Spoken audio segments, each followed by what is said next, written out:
What's going on? My name is Coach Lee Hopkins. My pronouns are he, him, his, and you're listening to the Patterns of Possibility podcast.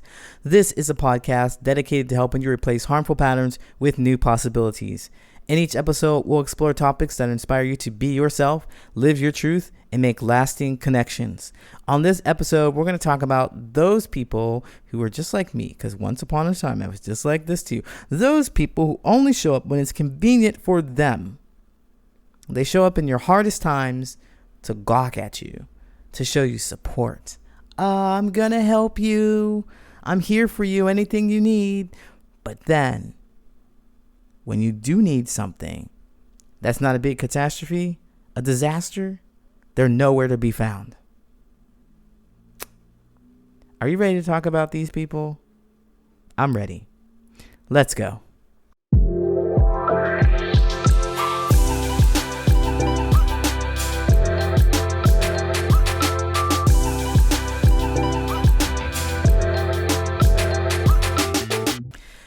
Have you ever had a friend who shows up only to comfort you in times of big stressors or, huge events, life events that are particularly catastrophic? They're not really good events. They're not really things that you want to celebrate, but they're like you lose your job or, something really bad happens. You get broken up with.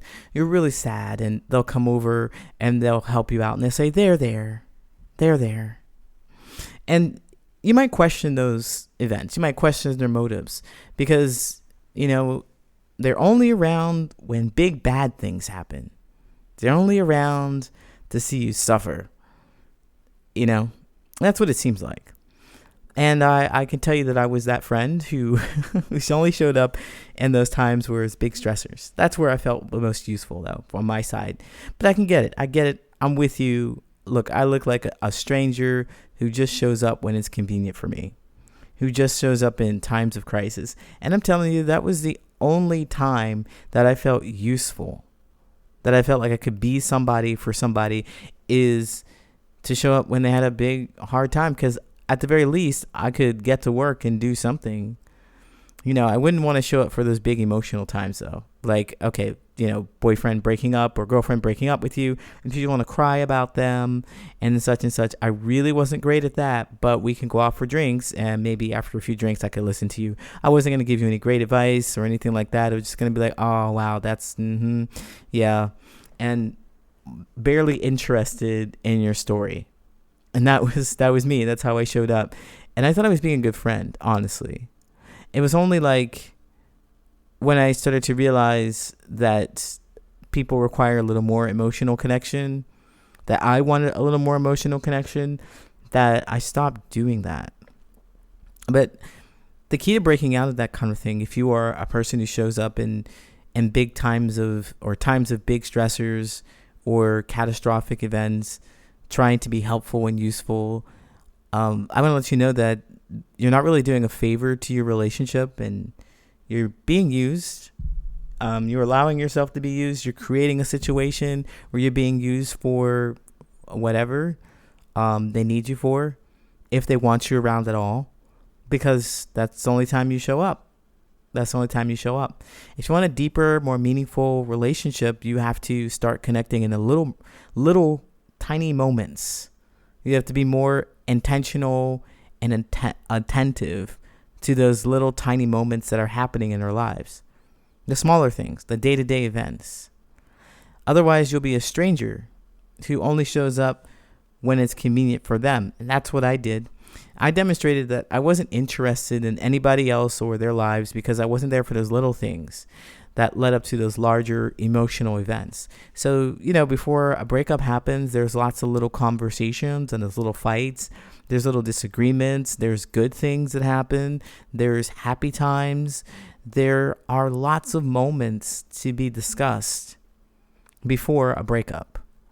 Or there are lots of moments to talk through moving, if you had to move, or if you lost your job, or any other difficult and emotionally taxing event. There are little things that happen. And to create a more meaningful connection with someone, you really have to get involved in the small things, the day-to-day, the minutia of it all. You really have to get involved in those things. Talking to your friend once a week. What's going on? How are you doing? Asking them about their life details, like what their habits are. What is their day-to-day life like? I often talk about creating meaningful relationships using the history, hobbies, and habits. The more of those you have overlapping, the history is the idea that you have something in common from your past that created who you are today. Your hobbies are those activities that you do for fun and you enjoy. And then those habits are the day-to-day activities that create the future that you want. So getting to know those about your connections, your friends, family members, whoever you're trying to connect with, getting to know those about them will help you create a more meaningful connection. Instead of waiting until it explodes, the event explodes. There are so many different fights, little arguments, little events that have happened before their relationship blew up. And they needed somebody to talk to, and you weren't there. And now that everything is broken, everything is shattered, you want to come in and get the story and look like a hero and put this stuff together. Try to put it together and tell them that things are going to be okay. How could you possibly know that when you weren't there? You come in and you start invalidating their feelings. Well, I didn't realize it was that bad. There's other fish in the sea. It's not that bad. Maybe you're overreacting because you can't handle their emotional expression. Maybe they don't trust you because you haven't been there and you're only there to see how much suffering they're experiencing. I know I've felt that from people when I've showed up, and I've also felt that when people have showed up for me because we didn't have any kind of connection. Why are you here? What do you intend to do? You don't even know the details. I'm too upset to explain these things to you. I don't want to go through it over and over again with you. I don't believe that you care. If you did care, you'd be here more often. So the point of this episode is really to help you start thinking about if you have a friend who is distant, you have a friend, one of those friends that goes into a black hole where they start disappearing when they're going through things. I want you to reach out to that friend. I want you to keep more of a contact with them because we don't need people after the storm. I mean, we need people to help us while we're going through it. We need support. We need people to bounce ideas off of, to feel safe with, to commiserate with. We need people when we're going through it. So if you have one of those friends who disappears, go get them. If you are one of those friends who disappears, be seen. What I want you to do is start building relationships by sharing more of the little things that are happening in your life. Be intentional about sharing them with your friend. Hey, this is what I ate today. What did you eat? This is what traffic was like today. What was traffic like for you? This is what I did today. I wrote down. This is what I watched. This is what I thought about it. And if you can't do it every day, do it every week. Ask for details about what's going on because those are your friends. They're not strangers. They're not strangers. These are your friends. These are the people that are going to be able to support you in the hard times, but they will only support you if they know of the hard times. So don't be afraid to connect. Open up and start sharing.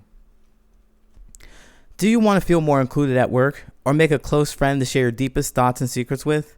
In my 12-week coaching program, you will get step-by-step directions on exactly how to do that. And no, you're not going to learn to be interesting, entertaining, or outgoing because that's not authentically you. You will get powerful skills to overcome the fear of being misunderstood, judged, or laughed at so you can say what you really want to say.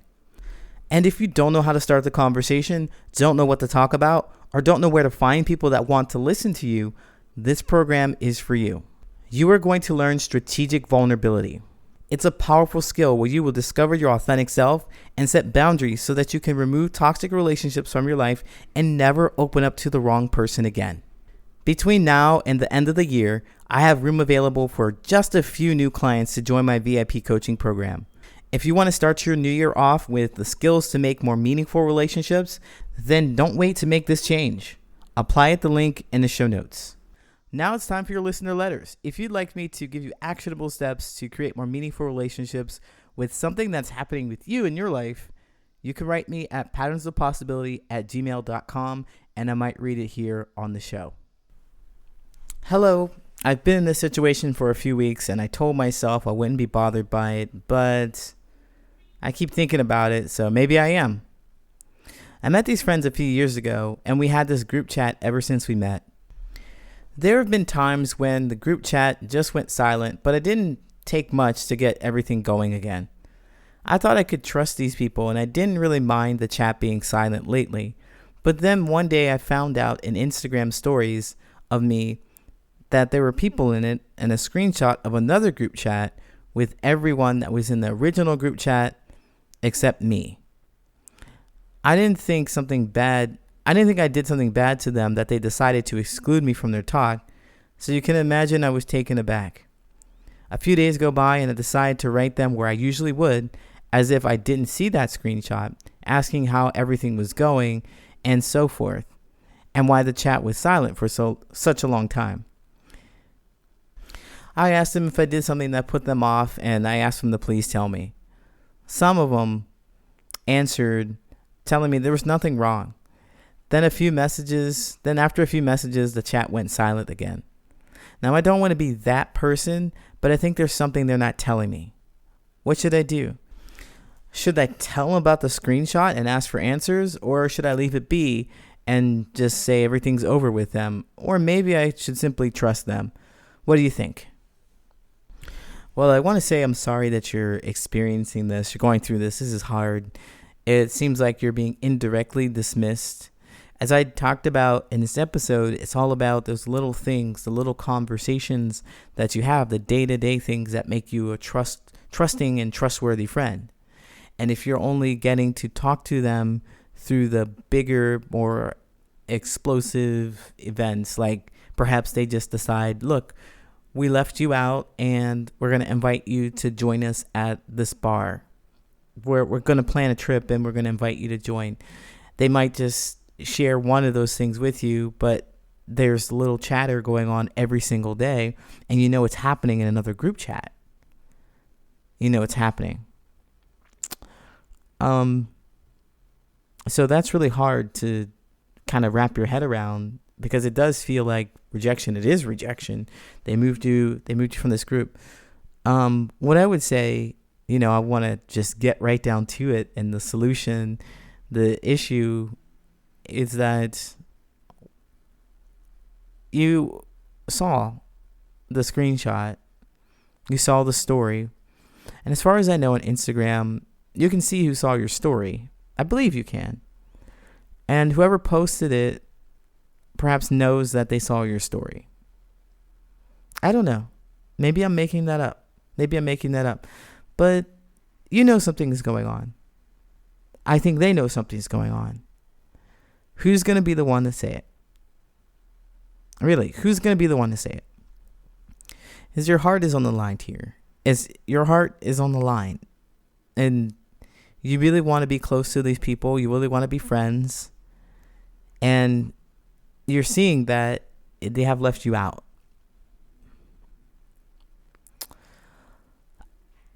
There's an element of trust. You said that you thought you could trust these people. There's an element of trust that comes in with being able to share your feelings. So if these people are your friends, if you want them to be your friends, you have to talk about this. You have to tell them. You need to tell them what you saw. If you're trying to connect with them, if you want to be friends with them, you can't move past this, because you reached out via text, via the regular group chat, via the original group chat, and people just said, no big deal. It's not a thing. We're not doing anything. Hey, and then they go, and then I imagine, as you're probably imagining, they go back to the other chat and they talk about you, or they talk about things, but they excluded you. So the element of trust So you have to trust them with your feelings and with the knowledge that you have. I think that they did something that was untrustworthy, because if they did move to a different group and they didn't tell you about it, then they weren't trusting in the fact that you could handle their feelings about whatever reasons they left you out. And then the element of trust that comes from you is, telling them how you feel about the proof that you have being left out and sharing that with them. Because if everything's going to be gravy, if everything's going to be great, everything's going to be fine, then it's an easy conversation to have. If you believe that they will listen to you and care about your feelings when you bring this up, it will be an easy conversation to have. But I imagine that you don't. I imagine that you don't think that they would care, or you don't think that they would listen to you or consider your side of it at all. Then with all that mistrust going around, is it worth it? Is it worth it? Do you want to be with these people who can't express their feelings to you? Who you don't trust? Or they don't trust you to tell you the truth about what's happening? This is really up to you to discover and to decide. But for now, what I would say is that the number one thing to do is to tell them about what you saw, because you have proof. You took a screenshot, I'm sure. You took a screenshot and you saw it and you were able to share that with them. So drop that proof in the group chat and then just watch the thing burn down. Let's watch it all burn down. Or, get some truth out of it at the very least. Like, you want to know what's going on. So go see if you can get that. And that's the way to do it. You tried once with just saying, hey, what's going on? Is there a problem? But now you have to bring the proof and see how they're going to respond to that. Then you decide what you like after they have responded to you. There's going to be some big feelings in that, and I recommend that you work it out. You go for it. Go do the thing. Instead of keeping this in your mind and keeping your mind open to possibilities, or what are they thinking or what are they not thinking. It takes a lot of brain power and bandwidth, emotional bandwidth, to continue to think about how things might be for them or what they might think of you. Instead, go get the answer. I implore you, go do it. So let me know how that goes. Thanks for writing in. Take care. Hey, thank you so much for listening. If you like this podcast, share with someone who you think could benefit from this information, and follow me on social media. You can find me at Patterns of Possibility on all social media, and I go live on Mondays, Wednesdays, and Saturdays at 9 a.m. Central Standard Time. You can catch me and learn more about these social connections and interact with other people who are looking for the meaningful connections, who share the same kind of stories, and be in community.